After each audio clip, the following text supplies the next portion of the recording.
are ready. Hi, we're FitMe Clips. My name is Justin. I'm Noah. My name is Matthew. I'm Simran. And I'm Krisha. FitMe Clips came to be when I was so nervous to come back to school after almost 18 months of online school. Everyone wanted to make a good impression, and the way for me to do that was by finding the perfect outfit. My friends and I headed to the mall to try to find the perfect outfit, but very soon it became clear that finding clothes was going to be difficult, especially on a budget. The reason for this was that I didn't see a point in spending $60 on a pair of pants that wasn't going to fit me right and wasn't going to make me feel confident anyway. My friends and I headed to the thrift store to continue to try to find the perfect outfit, but no matter what store we were at, the problem was always the same. The pants would fit me perfectly around my legs, but be way too loose around my waist. This is a repeated problem for so many people, and here are some photos of my friends and I facing this issue.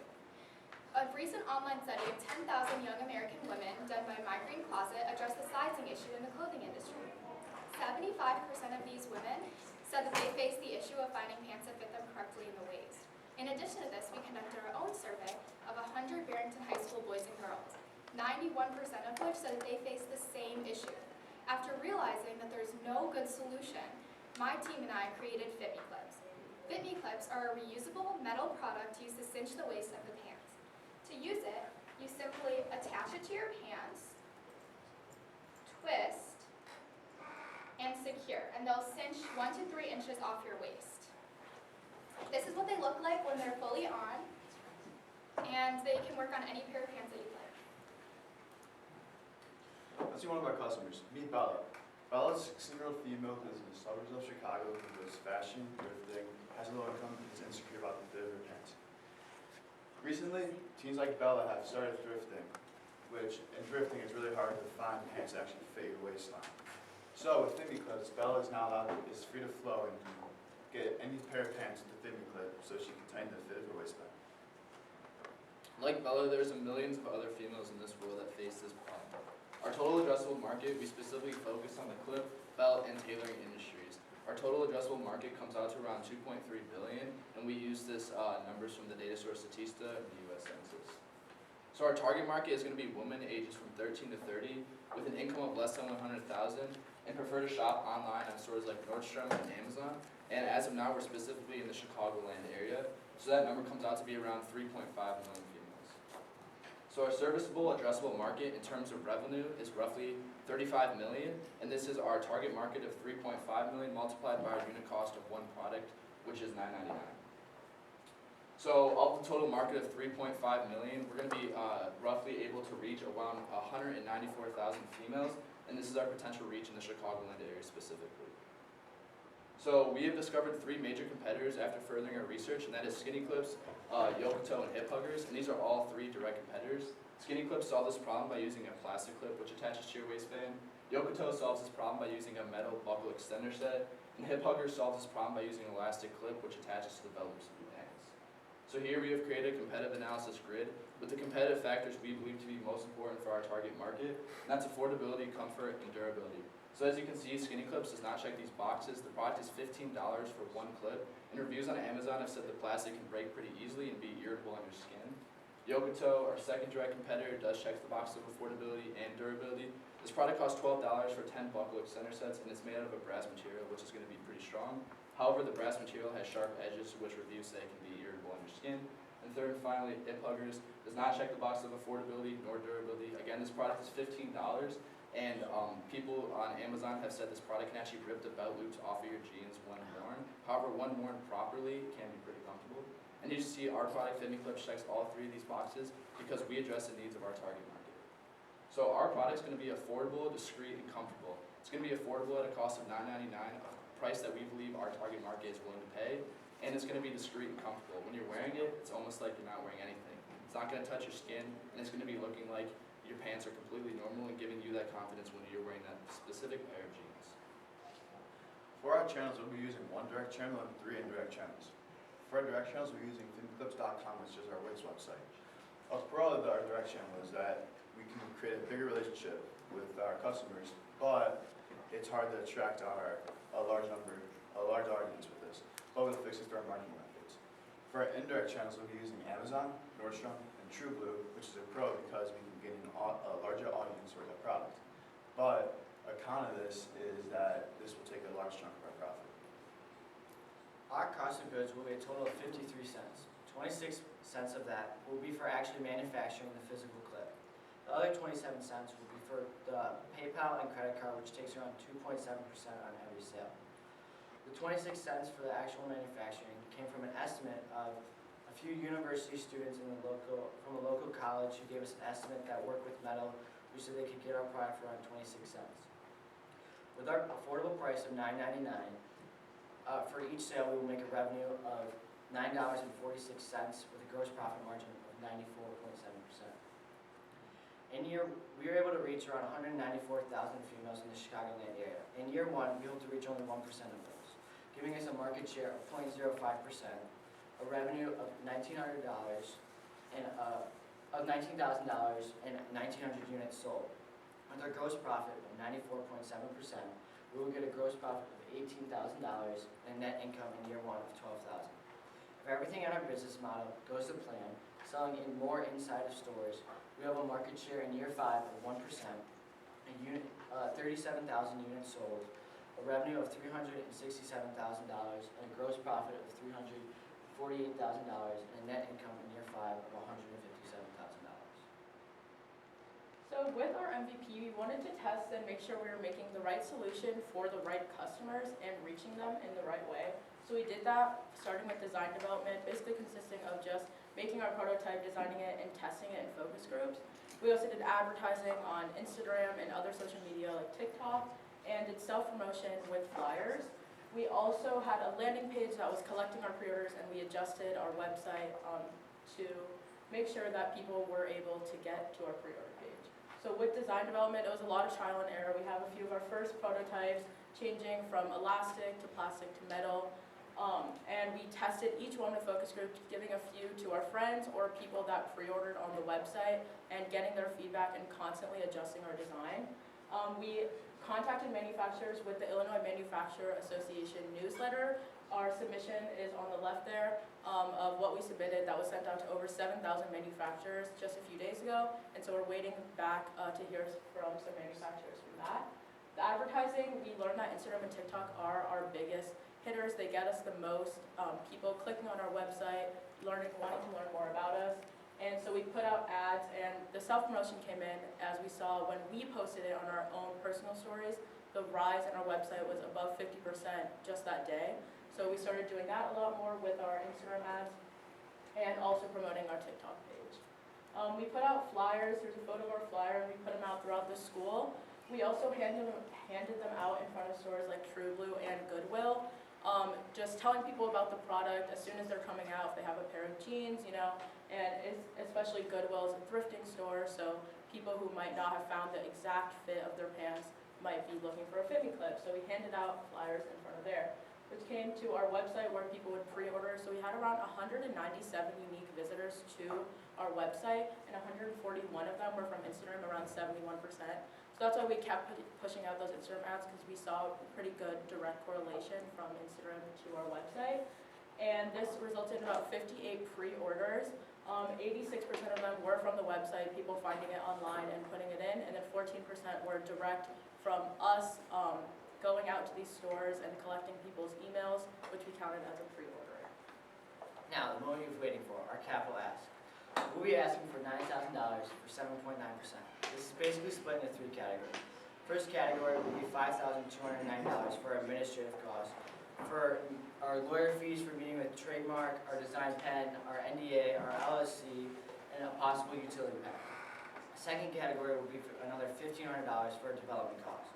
We like to spend $1,000 of that on building around 25 prototypes with a manufacturer to make sure our product is perfect, and $500 for a class that Hogs gave us into for engineering. Lastly, our marketing. We will spend $360 for about 6 months of advertising on Instagram, and another $78 on 6 months of website upkeep on Wix. We will need $395 for our startup inventory, and finally we want a liquidity cushion of about $1,300 just in case our numbers are off a little bit or for an increase in the marketplace. In year 5, we plan to sell to a store such as Nordstrom or one of our competitors like Skinny Clips or Yokoto who would be interested in buying our products. If you invest in us, you have a money multiple of around 5.4x and an IRR of 47%. shown you from our MVP testing why you should invest in FitMe Clips, but investing in our team would also be worth it. We're not only committed and hardworking, but we've made it our priority to solve this insecurity that millions of women face. By investing in us, you would give us the opportunity to do that. Thank you, and hope one day we give you the perfect clips or perfect fit.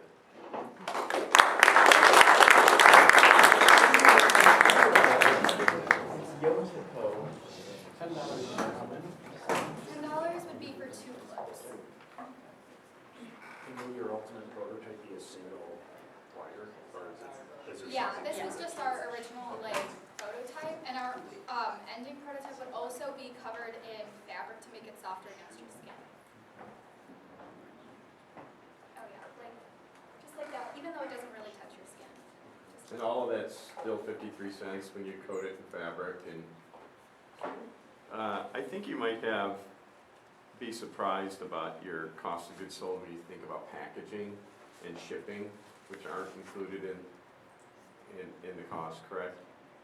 So just as you maybe take this further, put an estimate in for shipping and packaging costs as well. Those will be real. Yeah, we'll be sure to take that into account. Have you done any research? Have you done any research already on the viability of a patent and trademark and everything? Yeah, we talked to a lawyer, and before we had a different design when we were talking to him, so the design and utility patent was a little bit different because it was pretty similar to one of our competitors. So now with this new design, we would need to talk to a lawyer again about that. So it's pretty impressive to get 58 pre-orders and 86% of those from your web traffic, so call it, I don't know, 50 of the 58. And I want to kind of follow those numbers a little bit. That came from 197 people that went to your website. 50 of them said, I'll buy it, so 25% conversion about, Yeah. which is great. How'd you get people to your website? Like, what was the top of the funnel that drove people to the website? So that was promotion on our Instagram page. We posted our ads that had a direct click to our website. We also put it in our bio of our Instagram. And so by promoting those posts and self-promoting them, us putting it on our website, and also just generally talking about it, to people around us. Our school is our target market. It's teens, everyday girls that are walking around with their jeans too big. So telling them about it also got a lot of people to go to the website. Yeah. Why is Chicago? Wait, oh, sorry. Yeah, but you can't. Can you measure the amount of impressions that were out there in terms of how many people you talked to that eventually went to your website? We could. And I don't mean just talk to. I mean, posted to. Yeah, reached with our posts. Yeah, that's an analytic that we could find and get back to you on that.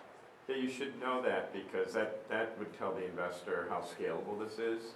And then what type of time frame? When did you start the advertising for this and the time frame of getting 50 pre-orders? So the pre-orders started right when we started our MVP, but our website wasn't exactly running. So pre-orders, we were collecting some, and then the ads we put out one about 4 weeks ago and another 2 weeks ago. And when you put those ads out 4 weeks ago and 2 weeks ago, what kind of jump did you see in pre-orders? It was about I think we had about 9 before, and then as soon as we jumped, it went to around I want to say 25, and then our next post was a little bit better. It got people straight to the thing, so that is what got us closer to the 40 range, and then just more self-promotion. Okay, I'll put a final bow on this. What I would encourage you to do is get to know, hey, here when we post, here's the effect of those posts, and if you have a command for the conversions of what that does, and you can start saying, and if we multiple post, this is how you will sell thousands of these. And that will get an investor really excited about the marketing of it. I mean, the product is the product. It seems like you've got it really close to being done. This is going to be a marketing, how effective you are at marketing the product. Okay. Why is Chicago your serviceable, addressable market? So Chicago was our serviceable, addressable market for year 1 because we felt we could reach that amount of people in that specific time And we had it as our serviceable addressable market because when we started the class, we were posting Instagram ads that had filters, and those specific filters could reach a certain amount of people. And we chose the Chicagoland area as of now because of the kind of budget we were on and the amount of money we were willing to spend on those advertisements on Instagram. I'm not really sure that it matters. Like, you know, I mean, I think it's more important that you identify who your customer is. It's not just Chicago people. So maybe you could get more tight on the other filters that are more predictive of whether they might be interested in your product. Yeah. And spend the same amount of money but reach more of the customers that actually buy. On the research side of things, did each one of you wear one of these for an entire day? I did today, but they didn't. We're targeting mostly to girls, so we have both tried it, weared it, we've given it to our friends to wear for a day. And as you can see, she's been wearing it the whole presentation. It's not visually like, it's discreet visually, it can't be seen. And friends and people that have tried it have also given us that feedback. It'd be a nice thing for the actual pitch and presentation. It's like, hey, and look, like we've been wearing it all day, and it's been great. Just, I mean, it would just give you a chance to stand by your statements and like, yeah, this is really great. Even if you have to buy some shorts that are a couple sizes too big, just to try. Okay, yeah. What was the slogan you had on your opening slide? And you don't have to go all the way back, but whoever put the slide It was together. allowing women to buy their confidence back. So a main thing that we're really trying to hammer in is that the insecurity that comes with your clothes not fitting, you know, like constantly having to adjust your pants when you're standing in front of people, or if you're just talking to someone, constantly having to do that fosters insecurity in someone. So Okay. allowing women to get a product that could fix that small issue could help them Okay. buy their So confidence. think about what you just said. The one delineating factor you stated was women. So whatever that number is, who could use a jolt of confidence. That is more your addressable market, to Carlos's point, than Chicago. Because there are many, many products who are basically peddling what you are, and that is confidence, also known as hope. The entire makeup industry is based on that. So when you think about something that allows you to customize a fit so that it looks like it was tailored just for you, you've got a much bigger world to go after. Nicely I done. understand that you are going to be doing some like future clips that would do additional adjustments, so not just one, so you can potentially sort of a pool of products for different sizes. Yeah, so our clip that you guys have is a little bit on the bigger side. We want our final design to be a little bit smaller, to take in 1 to 3 inches, so people could wear it on both sides if they need. Then we also wanted to offer a slightly larger clip that could take in maybe 3 to 5 inches, if you just want to wear right on the back, just one. And when you were at the thrift shops, did you have the opportunity to kind of hand this to someone to have them try it out? Yeah, we What had, kind well, of feedback did you get? yeah, so they were, it was good feedback. We were also wearing it then, so they liked that it was discreet, and it wasn't touching them, so they liked that it was comfortable, and that's also how we solidified our price point and our 3 most important unique value propositions, because that was what people cared about most when they were trying it on, or even asking questions like, will you be able to see it? Will it ruin my look? And like, is it comfortable? So the feedback we got on that is those were our 3 strongest factors, and that's what we made our unique value proposition. 1 minute. Do you have any packaging that you're planning on right now to go with it? Right now we do not, but we will plan that and get back to you. You might want to think about actually, because each individual unit cost is so small, and doing that, like, maybe it's you bundle in like 6 of them or something like that in 3 different sizes or whatever, and now charge $19.99. So to them, it's a perceived value because it's less, but now you've got simple packaging and it gives them more options. They would perceive that as more valuable. I don't know if color matters. Is it, when it's discreet, is it completely inside your pants? Yeah, it's completely covered by the Okay. denim, but it'll be covered in fabric, so we could make it blue or black to match. Most of them. Yeah. So what are your plans? Well, we want to continue to market on Instagram and flyers, and then hopefully be able to actually start selling them in the near future, because we think that we have our product almost finished. We still have to make some tweaks, but that's what we're hoping. So getting to a manufacturer, solidifying a relationship, we have our NDA ready, but just solidifying the relationship and getting our product made to get it to these 58 people, and then everyone else. And if we funded you, would all of you continue with this next year? Yes. Yes. All right, Gentlemen? thank you. Yes. Great. Thank you, guys. Thank you.